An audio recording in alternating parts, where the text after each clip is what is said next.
Here we are back at my real estate group talking about winter problems with your house. Now, the next thing we're going to talk about is the ice dam. I've had them at my house. Most people have had them just due to where we live here in northern Illinois. I'm not saying that you don't have them in Wisconsin or Minnesota, but I know you don't have them in Florida and Texas, right? So anyway, here's a picture of the dreaded ice dam. I know you've all seen this. The icicles hanging down, the gutters full up to the top with ice. And what's actually happening here, and the reason they call it the ice dam is, grab a pen here, is your house on the inside is insulated here, right? Okay, so there's some heat that's lost up to the attic, and it keeps the shingles warm enough in most cases to not form ice. But where your overhang is on your house, it's cold there. And the bottom of these shingles is just as cold as the air above. So as the water comes down the roof on a warm afternoon, like your blacktop driveways, they clear off and water runs down to the street. The water runs down the roof, gets to this cold segment, usually towards the end of the day, starts to freeze. And as it freezes, it humps up and creates ice. And they're not showing the gutter here, but it's right there. So this creates ice. Well, as the next day when the water thaws, it comes down and it hits the old ice, and sometimes there's snow there that keeps the water from freezing.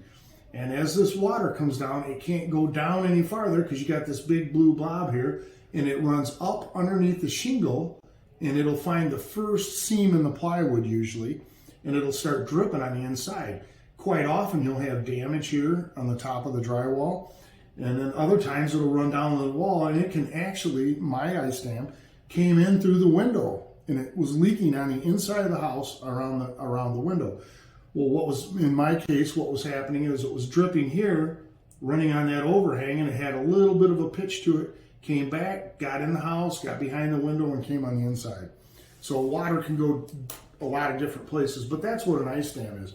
Some houses are a little more prone to that. And you'll see that people put that zigzag tape up on the roof and they plug it in. That's just to keep the trough moving, to keep the water off the roof. So if you have a floor plan with a big overhang or one that's facing the north, or two roofs from two different directions come together, you may have a reoccurring problem every single year, and you're probably going to have to get some heat tape. It's expensive, but it works wonders.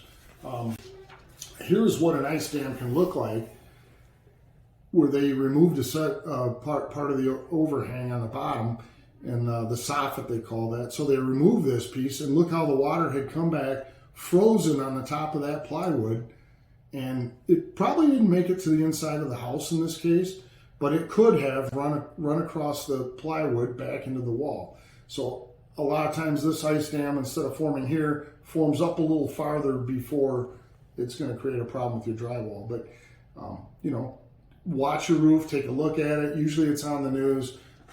Get some heat tape, get it set up early so you're not out there in January trying to get the tape to sink in the snow, to sink through the ice, to drain it off. But get it put on early. I think you'll be happy with it. You could even run it on a timer if you wanted, so it comes on in evening or morning every day, and keep your roof clean. So there's another practical weather tip from the My Real Estate gang.